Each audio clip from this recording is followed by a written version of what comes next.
14º encontro, nossa 14ª aula virtual.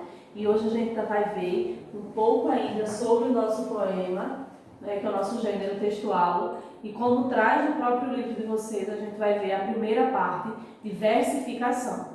Então a aula passada foi só poema e hoje, a gente seguindo aí o cronograma do livro, a gente vai estar revendo o nosso gênero, que é poema, e a gente vai estar se aprofundando naquilo que já foi apresentado por vocês na nossa 13ª aula sobre poema, que a gente vai estar vendo versificação, parte 1, tá? Então a gente vai ver toda a estrutura de poema, como surgiu, o que é verso, o que é poema, aquela questão da métrica, da rima.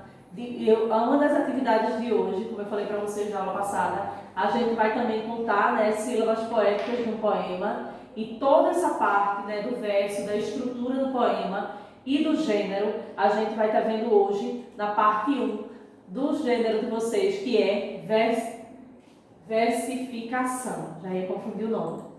Percebam que no livro de vocês, se você abrir agora o livro, no módulo 5, a gente tem poema, né, que foi o conteúdo da aula passada, e logo a seguir, tá, a gente vai ver aí versificação, parte 1, que é a aula de hoje, 14ª aula virtual. Peguem o livro, que somando com o que a gente tem aqui, é sucesso.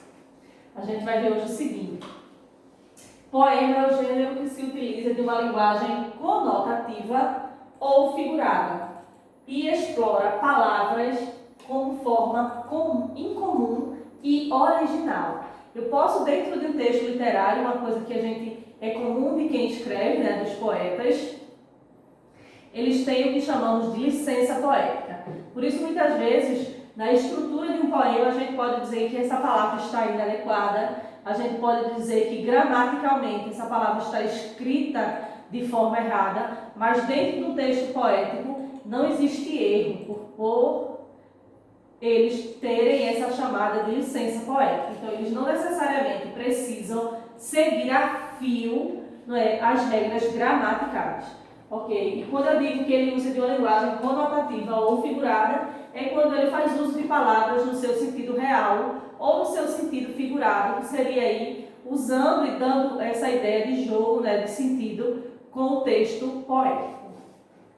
Aí a gente fala de estrutura do poema, que não é novidade para vocês. A gente fala de verso, que é cada linha do poema, isso para onde vocês forem não muda. E a gente vai ver também estrofe, que é aí conjuntos de versos ou blocos de versos, como venha a ter dentro do contexto que vocês estejam estudando no livro ou em qualquer atividade, uma vez que vocês estão aí no ano, não é, de processo seletivo, possa ser que venha dentro de um enunciado aí alguma questão que não chame de conjunto de versos, chame blocos de versos, mas tudo quer dizer a mesma coisa, que é estrofes, ok? Então a estrutura de um poema sempre vai vir entre versos e estrofes. Agora a gente vai ver um pouquinho sobre o que compõe esses versos e essas estrofes, e daí a gente começa a ver a versificação, que é a construção dos versos, a construção das estrofes e de todo esse contexto, desse gênero aí, que é o poema, que faz parte do gênero da poesia, e que dentro da poesia a gente tem o poema, e do poema a gente tem o soneto, que é aquele texto, né, lírico, aquele texto poético que tem a sua estrutura fixa, ok? Que vocês já conhecem. Então aqui a gente dando início à versificação é o seguinte: é um conjunto de métodos utilizados na arte de compor versos, fazendo uso para o efeito de alguns elementos que concorrem para a harmonização e a beleza do gênero lírico, os tais como ritmo, metrificação, rima e entre outros artifícios que a gente tem dentro do texto poético, dentro do texto lírico, para compor e ele ter essa parte tão singular, porque é um dos gêneros mais singulares que a gente tem. Toda essa estrutura e essa versificação a gente só encontra dentro do texto poético. E eu também posso chamá-lo de um texto lírico, né, que vocês viram na semana passada, que é conhecido hoje como um texto lírico, porque na hora da sua declamação lá, nos coretos, como eu falei, a gente declamava, quem escrevia declamava ao som do instrumento lira, e com a evolução e com o passar do tempo, a gente chama hoje de texto lírico. Aí agora, dentro da versificação, a gente vai se aprofundar, como eu falei para vocês, entre versos e estrofes. Nada muito novo para vocês, porém, como são agora no ano, a gente vai trabalhar um pouco sobre, mais profundo sobre os versos e sobre as estrofes. É isso que a gente vai ver em versificações, porque versos e estrofes, como vocês são meus e vocês já sabem, a gente já viu tudo isso ano passado, não desta forma. Tá? Agora, vocês sabem, são no ano, então o peso e o conceito é um pouco mais elaborado. Verso é cada linha do poema correspondente a um verso, os quais são classificados de acordo com as sílabas poéticas que apresentam. Os versos são classificados da seguinte forma: um verso monossilábico, dissílabo, 2 sílabas, trissílabos, 3 sílabas poéticas, tetrassílabo com 4 e pentassílabos com 5 sílabas poéticas. E isso não quer dizer que as sílabas se acabam aqui em 5, não, tá? Existem outros números no livro de vocês têm. Na aula passada eu também apresentei, tá? Isso eu quero dizer que cada linha do poema corresponde a um verso, quais são classificados de acordo com as sílabas poéticas que apresentam. Professor, o que seriam as sílabas poéticas? Quando a gente fala sobre sílabas poéticas, eu não quero que vocês façam a separação delas, assim como fazemos com a separação silábica, segundo a nossa gramática normativa, tá? Eu quero que vocês façam essa separação silábica, lembrando que a gente está falando de poema, nosso gênero textual. E essa separação se dá pelo som de cada sílaba, não gramaticalmente falando. Então, como é que se separa as sílabas poéticas? De acordo com o seu som, e não como a gente aprende lá desde pequenininho, ok? Aqui eu trago 5 exemplos, né, de como se dá aí a classificação dos versos com uma sílaba, com 2 sílabas, com 3, com 4, com 5, que isso nos vai ser fundamental para a gente fazer as atividades daqui para frente e para as seleções que vocês venham a ter, e até para que vocês, quando chegarem no ensino médio, que vocês ainda vão estudar também, isso é o início da literatura do ensino médio, vocês já estejam cientes e não seja nada novo. No próximo slide, a gente vê o seguinte, ainda sobre versificação.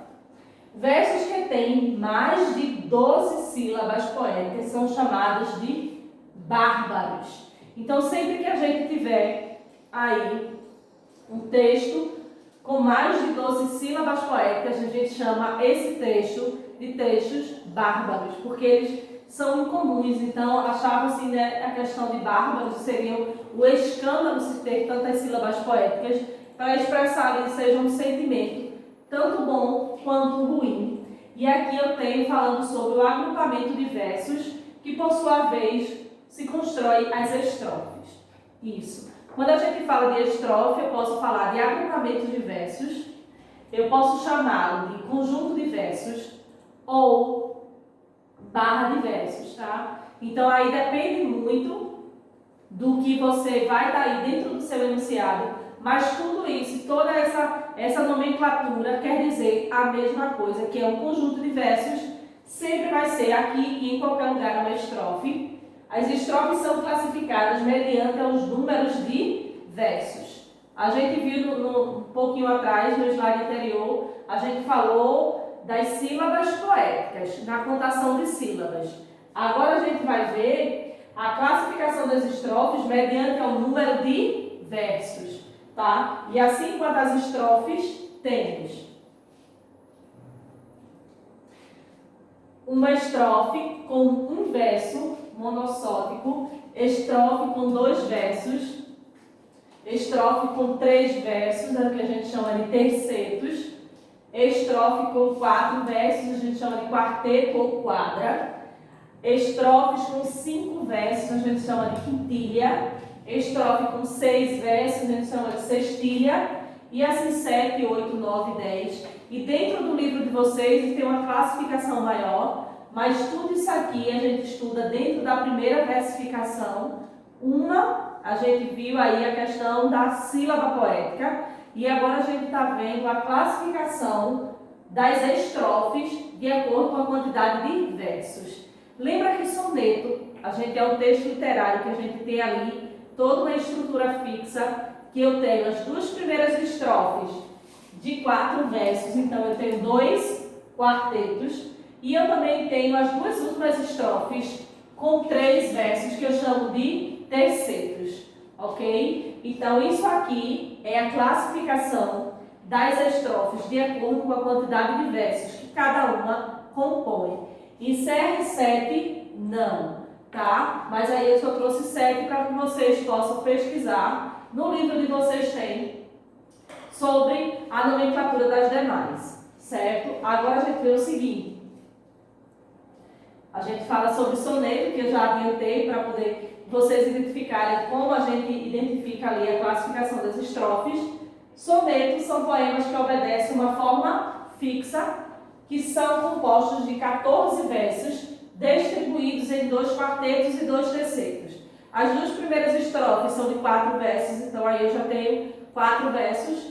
E as duas estrofes, as duas últimas estrofes eu tenho de 3 versos. Logo eu tenho aí a soma de todos 14 versos, numa estrutura fixa de 2 quartetos e 2 tercetos. Essa estrutura sempre será nomeada de soneto, porque ele é o único texto literário com estrutura fixa, porque nem o poema, nem a poesia, nem a prosa a gente tem uma estrutura fixa de dizer que só tem um poema se tiver 10 versos, só é uma poesia se tiver 6 versos. Não, pode ter a quantidade de versos que quiser, a quantidade de estrofes, porém, o único com estrutura fixa é o soneto, tá? Que tem 14 versos distribuídos em 2 quartetos e 2 tercetos. Foi provavelmente criado pelo poeta humanista italiano Francesco em 1304, tá? Foi ele que teve aí esse escritor italiano Francesco, que foi quem organizou a estrutura do soneto. Eu trago isso só para agregar um pouco mais de conhecimento para vocês, que o livro não traz. E também eu trago uma outra curiosidade, é sobre o nome de soneto, que ele é de origem também italiana. Acredito por ter sido escrito por um italiano e organizado nessa estrutura, significa um pequeno som a se referir-se da sonoridade, ou seja, produzida por sons pequenos ou por pequenos versos. Ok? Então, soneto é estrutura fixa, 14 versos, 2 quartetos e 2 tercetos. Agora a gente vê o seguinte. A gente fala, lá no início da versificação, a gente falou sobre ritmo, e agora a gente se aprofunda um pouco mais sobre ele, uma vez que ele é presente em poema, poesia e soneto, tá? Mas a gente também tem aqueles poemas escritos que a gente chama de versos livres, que o ritmo e a musicalidade muitas vezes não se faz presente, mas não deixa de ser um texto literário. O ritmo é um poema propiciado mediante a sonoridade, numa sucessão de sílabas tônicas e átonas, sílabas poéticas, as quais distinguem-se das palavras das sílabas gramaticais. O ritmo traz a poesia, a musicalidade e o sentimentalismo.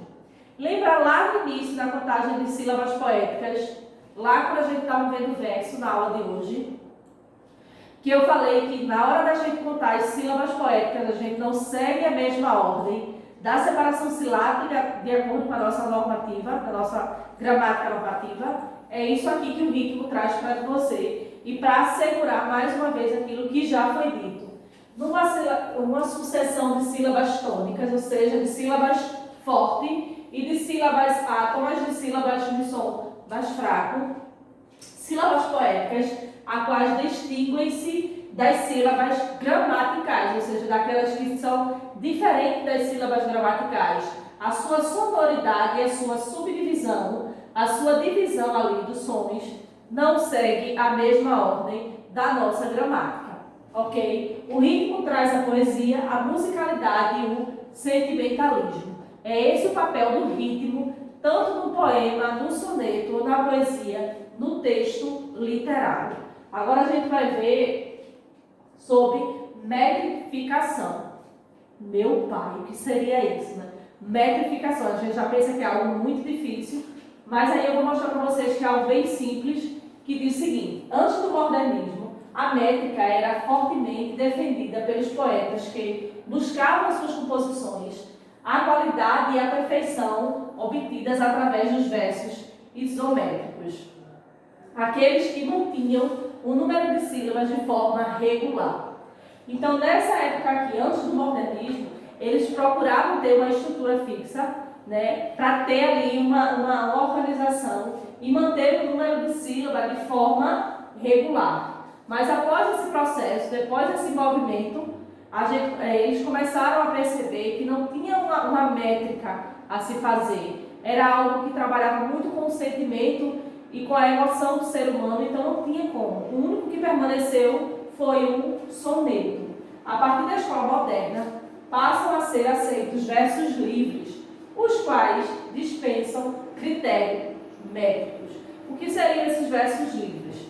Eu já adiantei no slide anterior, que são aqueles versos onde não necessariamente tem que haver a presença de rimas, ritmo, musicalidade e a sua estrutura, como o próprio nome já diz, eles são mais livres, ok? Então isso aqui é que se dá um pouco sobre a metrificação.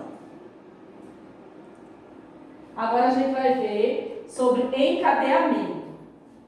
É o nome que se dá à necessidade de não fazer pausa em verso, continuando a sua leitura com o verso seguinte de forma completa, e assim o seu sentido. Encadeamento é porque percebam que, como a presença da rima e do ritmo é muito forte dentro dos textos literários, a gente continua lendo ali sem pausa, como se não houvesse um ponto final, falando gramaticalmente falando, e a gente segue ali aquela musicalidade, né, lendo ali, cantando verso a verso, e esse efeito se dá ao nome de encadeamento, porque a gente não precisa fazer uma pausa entre um verso e outro, continuando ali sua leitura de forma a completar e assim o seu sentido. O seu sentido se dá e uma leitura do poema se dá quando não há necessariamente esta pausa. Essa pausa ela pode acontecer, pode, entre uma estrofe e outra. Seríamos no momento que a gente respira, ok? Então esse é o momento da respiração e da pausa que a gente dá na leitura, no momento de um recital. Senão a gente segue uma leitura ali para que haja um encadeamento perfeito do texto literário. Agora a gente fala sobre rimas, né, que é uma das partes que vocês mais se confundem. Quando a gente fala de rima, a gente diz que ela sempre vai ocorrer do meio para o final de cada verso, tá? São palavras, a gente tem aqui a presença de rimas ricas e rimas pobres, e tem ali a classificação das rimas, certo? Aí sobre rimas eu trago o seguinte: a rima é a mais comum dos recursos literários para dar uma melodia ao verso. A gente sabe da importância do ritmo, a gente sabe da importância da musicalidade, porém a rima ela é fundamental para que haja o efeito completo ali da leitura e da escrita do texto poético. Aqui eu trouxe o seguinte: há todavia versos que não apresentam rimas, e isso é fato. Porém, todo texto literário tem que haver rima, exceto os textos que têm versos livres ou versos brancos também podem ser chamados. Os mais chamados de versos brancos ou soltos. Por que são brancos? Porque não há presença de rimas. E são soltos porque eles estão ali desordenados, tá? E não apresenta ali uma musicalidade, nem um ritmo que possa ter ali esse encadeamento que a gente acabou de ver. Agora a gente vai fazer a leitura aqui desse texto de Rubens Braga, para que vocês possam ver a presença de versos brancos e também a presença de alguns versos onde existe, sim, a presença da musicalidade da rima. Não quero ser Deus, nem pai, nem mãe de Deus, não quero nem lírios nem mundos, sou pobre e superficial, da rua do catete. Quero a pequena e amada agitação, a inquietude da esquina, aves e ovos e pensões, bondes e tinturarias, os postes, os transeúntes, os ônibus, laranjeiras, o único no mundo que tem a honra de pisar na rua do catete. Percebam que esse é um texto de Rubens Braga, que até para a gente fazer a leitura, como ele é versos livres, não existe a musicalidade para ajudar a gente a somar e a ver esse encadeamento entre um verso e outro. Isso aqui é a ausência dessas rimas e eu trouxe esse texto para que vocês percebam como é diferente da leitura que fizemos do soneto da felicidade da aula passada, tá? Isso aqui é um exemplo de versos livres. Agora a gente vai ver o seguinte, a disposição das rimas. A gente viu um pouco isso na semana passada e agora a gente vai ver bem superficial, uma vez que vocês já conhecem, tá? São as rimas cruzadas e alternadas, são as rimas que aparecem em pares, AB, AB. O primeiro verso ele rima com o terceiro e o segundo ele rima com o quarto, se caso for uma estrofe de 4 versos, senão ele vai aí alternando, seguindo a nossa ordem do alfabeto, tá? A gente tem as rimas opostas, que é quando o primeiro verso ele rima com o quarto e o segundo ele vem rimar com o terceiro. Então aqui a gente tem as rimas alternadas e as rimas opostas, tá? Quando fala de oposta, que a primeira rima com a quarta e a segunda ela rima com o terceiro verso. Já nas outras classificações de rimas, a gente vai ver o seguinte, as emparelhadas. Como seriam as emparelhadas? O primeiro verso ele sempre vai vir rimar com o segundo e o terceiro verso rima sempre com o quarto verso. Rimas que sucedem 2 a 2.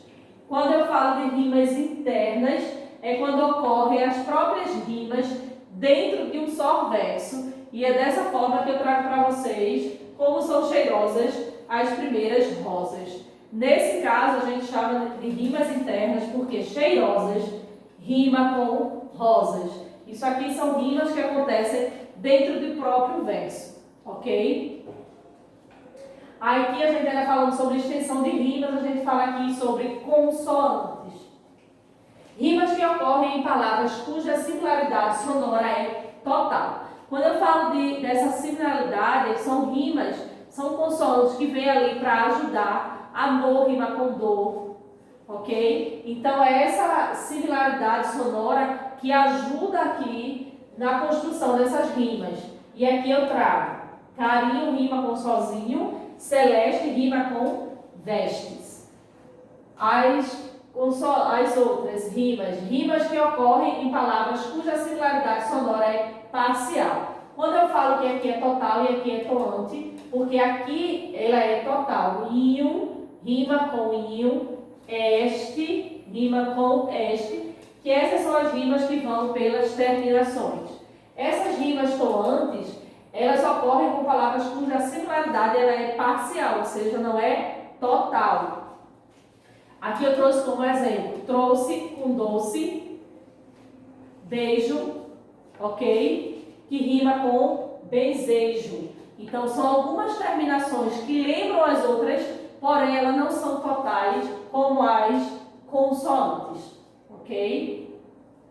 Aqui eu trago vocabulário de rimas.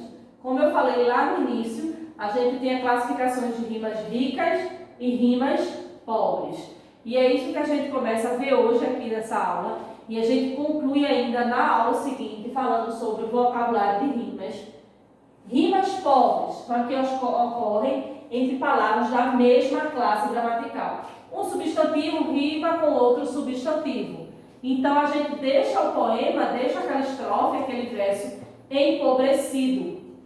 Quando eu digo que amor rima com desamor, cantar rima com amar. Lembrando que cantar e amar são verbo e amor e desamor são substantivos. Para eu tornar essa rima rica, ocorre quando eu uso esse mix aí de classificações, não é? Quando eu não uso palavras da mesma classe gramatical. Eu pego uma palavra de valor de substantivo e rimo com uma palavra de valor de verbo, de advérbio e assim por diante. Então, as rimas ricas ocorrem entre palavras com classes gramaticais diferentes. Por exemplo, irradia, que é verbo, rima com dia, que é substantivo. Dúzia, que é numeral, rima com Lúcia, que é substantivo próprio. Então, rimas pobres ocorrem quando a gente se dá a mesma classe gramatical e as rimas ricas se dá quando a gente faz aí esse mix de classificações de palavras, ok? Aqui eu trago este poema, Meu Deus, me dê a coragem, que é um poema que essa é a atividade de casa para vocês, que é de Clarice Lispector.